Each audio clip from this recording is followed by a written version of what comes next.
আসসালামু আলাইকুম। আসলে সারা রাত ঘুমাইনি। সকাল থেকে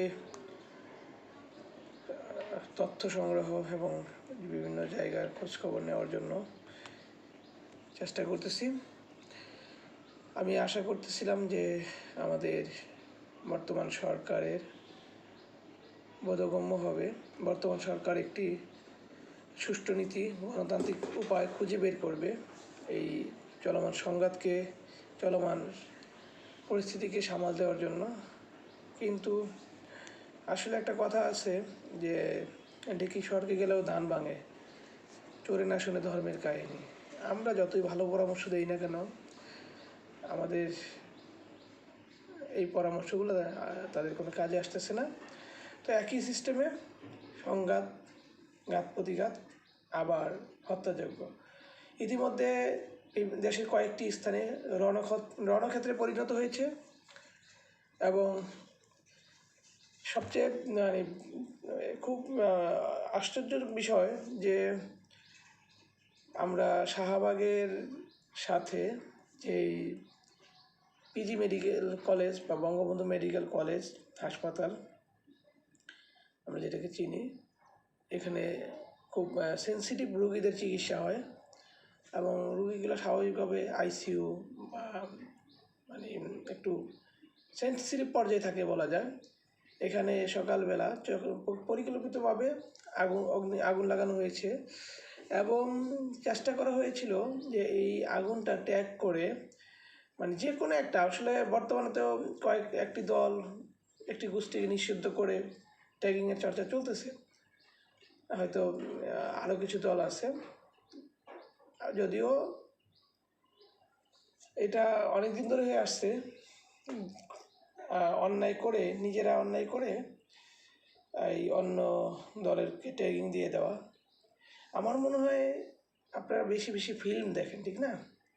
মানে মুভি দেখেন আর মুভিগুলো বাস্তবায়ন করতে চান, আর ভাবেন যে বর্তমান সময়ের তরুণ প্রজন্মগুলা বলদ, নির্বোধ, একটা গর্দভ, তাই না? হ্যাঁ, আমিও তো তাই বলবো।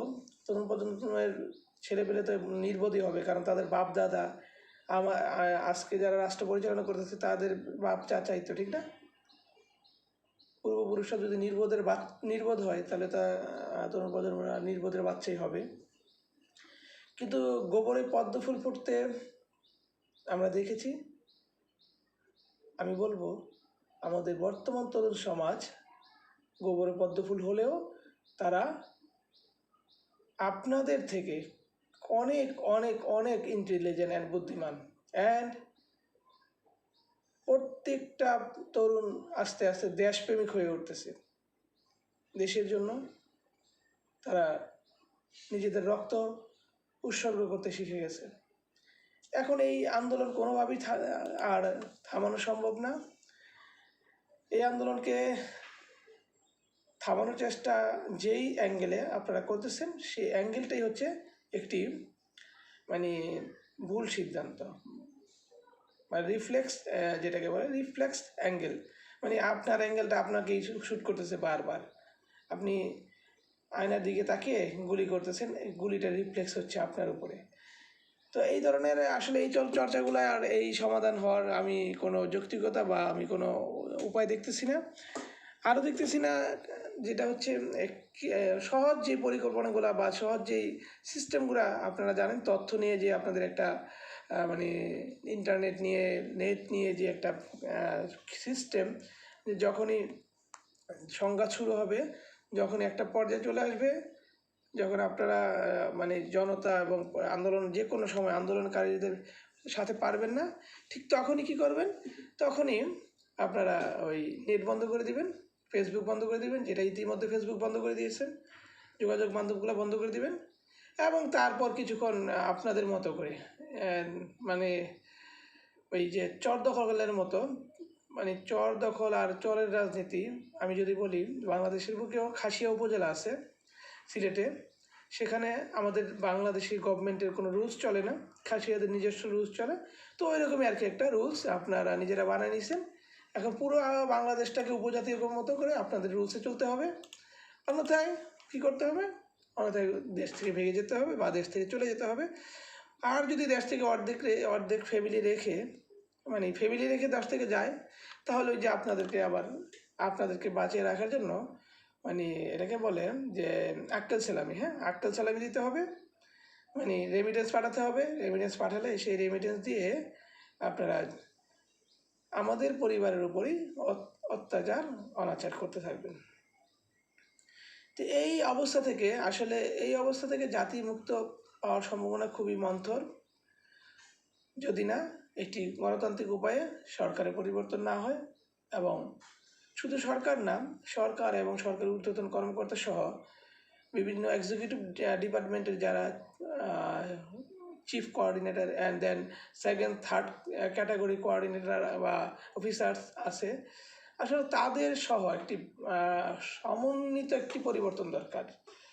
এবং এটা সম্ভব হবে যদি আল্লাহ পাকের হুকুম হয় এবং আমাদের 20 কোটি 18 কোটি 16 কোটি যেভাবে বলি মানুষের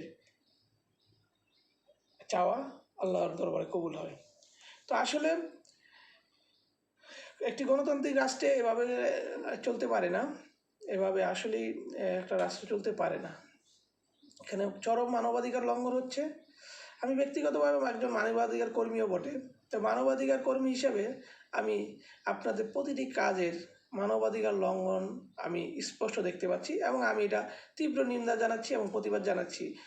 এ ধরনের মানবাধিকার লঙ্ঘন করে আসলে একটি সভ্যতা সৃষ্টি করা যাবে না এবং বাকশাল কায়েম করে রাষ্ট্র পরিচালনা করা যাবে না। মানবাধিকারকে আপনাকে সমুন্নত রেখেই, গণতন্ত্রকে সমুন্নত রেখেই ভালো কাজের মাধ্যমে after long time, that's called more than 50 years. No, that's not problem.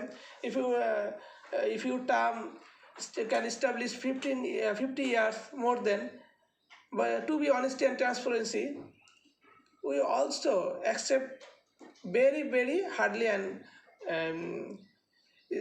hardly. আমি বলবো এটার জন্য আপনাদেরকে অনুসরণ করতে হবে এমন কিছু ব্যক্তিদের যারা পৃথিবীর বুকে আইডল হয়েছে, যাদের কাজের মাধ্যমে তারা পৃথিবীতে টিকে ছিল, যাদের কাজের মাধ্যমে তারা আজও অমর হয়ে আছে, তাদেরকে অনুসরণ করেন। কিন্তু আপনারা তাদেরকে অনুসরণ করবেন না। যারা ডিক্টেটর আছে পৃথিবীর বুকে, যারা স্বৈরতান্ত্রিক রাষ্ট্র কায়েম করেছে, তাদের সাথে আপনারা বন্ধুত্ব করবেন এবং তাদের দেখানো পথ বা তাদের সিস্টেমটাকে ফলো করবেন। এতে করে আসলে উভয় পক্ষই ক্ষতিগ্রস্ত হয়, জনগণ সরকার উভয় পক্ষই ক্ষতিগ্রস্ত হয়।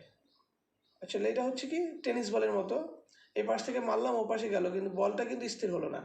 অর্থাৎ এই যে এই যে হত্যাযজ্ঞ, নির্যাতন, নিপীড়ন করে রাষ্ট্র চালাবেন, আবার আন্দোলন করে যেভাবেই হোক আবার আপনাদেরকে নামাতে হবে, নামবেন, আবার কি করবেন, সেই যে আপনারা হত্যাযজ্ঞ বা দুর্নীতি করে যে টাকা কামাইছেন সেই টাকা খরচ করে বিরোধী দলের আবার আপনারা আন্দোলন করবেন। এইটা হচ্ছে একটা third class minded politician thinking. আসলে এটা অ্যাকসেপ্ট করার মতো কিছু নাই। আমি ব্যক্তিগতভাবে এটাকে অ্যাকসেপ্ট করবো না, করা পসিবলও না। এছাড়া আমি যদি বলি যে আজকের দিনটি আমি বিশেষভাবে অনুধাবন করতেছি এবং অবজারভেশন করতেছি, কারণ হচ্ছে আপনারা হয়তো দেখতেছেন, আমার চোখ দেখে বুঝতে পারবেন যে আমি কিন্তু সারা রাত ঘুমাইনি। ইভেন সকালে 11টার দিকে হঠাৎ করে আমার চোখটা লেগে আসে এবং আমি চেয়ারে হেলান দিয়ে মনে হয় সম্ভবত 10-15 মিনিট ঘুমিয়ে যাই।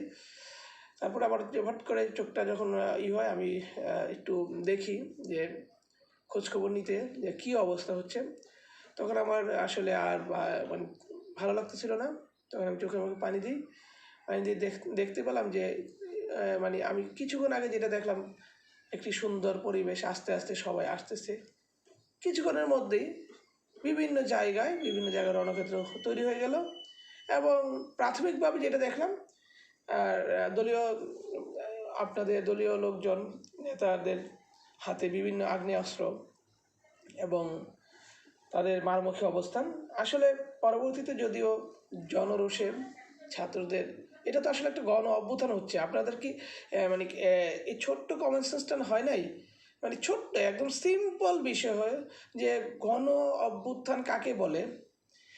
আমরা গণতন্ত্র লেখাপড়া বাদ, মানে আমি বলবো যে আপনারা গণতন্ত্র পড়েন নাই, গণতন্ত্র সম্পর্কে আপনার ন্যূনতম আইডিয়া নাই, এইটা একদম ধরেই নিছি এবং এটা আমি প্রমাণ পেয়ে গেছি যে বর্তমান সময়ের আমি বলবো যে একদম মানে যদি বলি যে বিচার বিভাগ সহ কোনো জায়গায় গণতন্ত্রের কোনো চর্চা নেই এবং গণতন্ত্র সম্পর্কে আইডিয়া নেই। বিকজ আরেকটা বিষয় দেখলাম যেটা কিছুক্ষণ আগে আমি আরেকটা জায়গায় দেখলাম যে আজকে সম্ভবত ওই একটা রায় ছিল, একটা রিট ছিল যে নির্বিচারে গুলি করার বিরুদ্ধে একটা রিট, যাতে জনগণের আন্দোলন, গণপ্রজাতন্ত্রী রাষ্ট্রে জনগণ আন্দোলন করবে, এটা তার ফান্ডামেন্টাল রাইটস, এটা তার ফান্ডামেন্টাল রাইটস। এটা যদি এই রাইটসটাকে আমরা মানে এই রাইটসটাকে যদি না মানি, তাহলে আমাদের স্বাধীনতা এবং স্বাধীনতা বলে কী লাভ? স্বাধীনতা তো কারো ব্যক্তিগত একজনের জন্য হয় না, আর একজন যুদ্ধ করেনি। তো ফান্ডামেন্টাল রাইটসটাকে রক্ষা করার জন্য একটা রিট করা হয়েছিল যে আন্দোলনের মধ্যে জনগণের নিরাপত্তার স্বার্থে গুলি করা যাবে না, এবং এই রিটটাকে সেদিন 2 দিন অসুস্থতার অজুহাতে 2 দিন পিছিয়ে দেওয়া হলো, এবং আজকে যেটা করা হলো আজকে সরাসরি খারিজ করে দেওয়া হলো।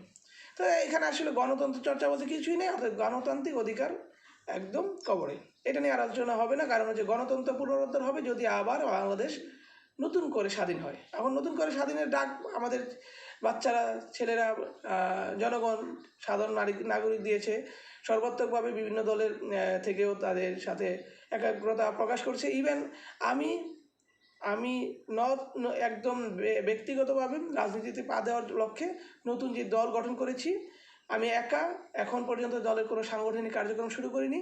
তো আমি আমার দলের পক্ষ থেকে, বাংলাদেশ মোরাল ডেমোক্রেটিক পার্টির পক্ষ থেকে আমি এইটার পক্ষে অবস্থান নিচ্ছি, অর্থাৎ আমি এটাকে অবশ্যই সাপোর্ট দিচ্ছি যে বাংলাদেশের একটি পরিবর্তন দরকার, একটি গণতান্ত্রিক পরিবর্তন দরকার, গণতান্ত্রিক অভ্যুত্থান দরকার। অভ্যুত্থান তো অনেকবার হইলেও এটা এবার একটা গণতান্ত্রিক অভ্যুত্থান দরকার, যে অভ্যুত্থানে অ্যাকাউন্টেবিলিটি অ্যান্ড ট্রান্সপারেন্সি চলে আসবে, যেখানে কেউ জবাবদিহিতার ঊর্ধ্বে চলে যাবে না।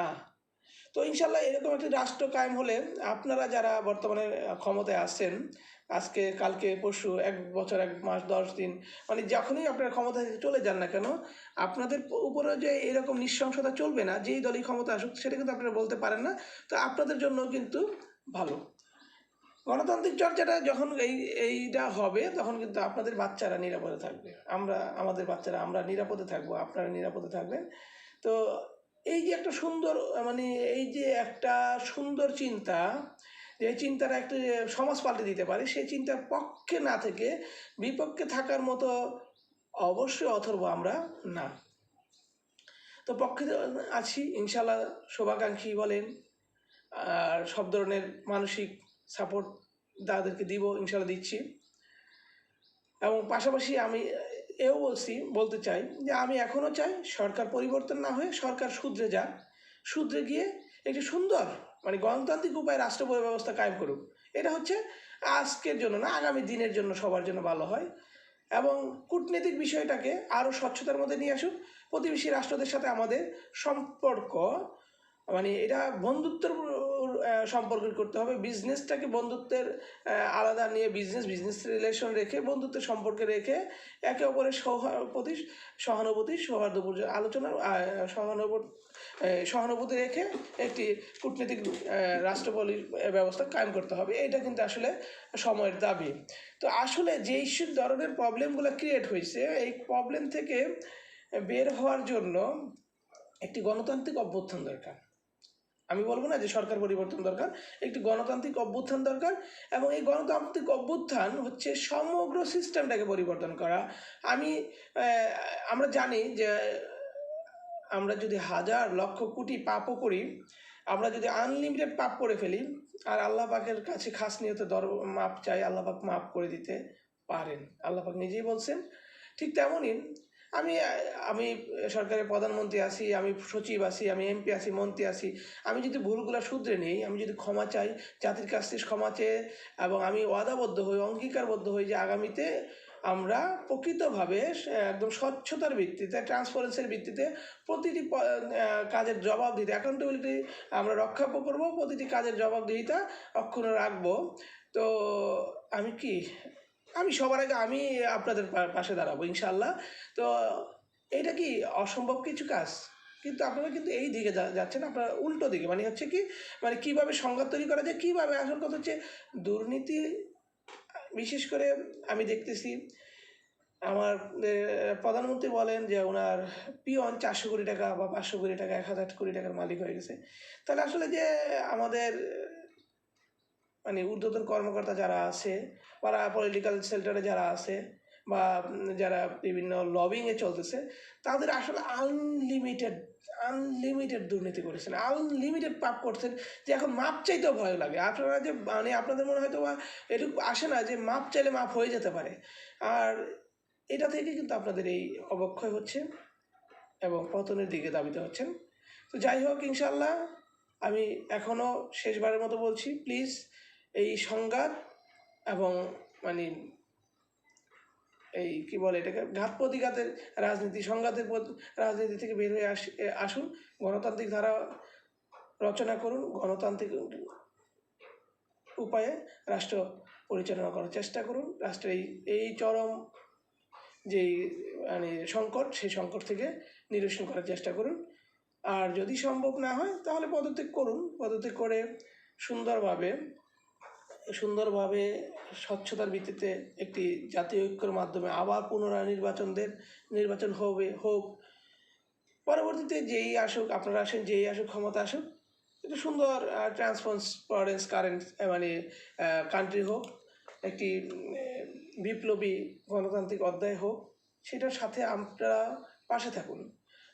অন্য কোনো চিন্তা করে বা অন্য কোনো যতই পরিকল্পনা করবেন, এই বাচ্চাদেরকে, মানে আমি বলবো এই যে ভাগের বাচ্চাদেরকে আপনি বিড়াল মনে করে খাঁচায় বন্ধ করতে পারবেন না। সবাই একটা রয়্যাল বেঙ্গল টাইগার।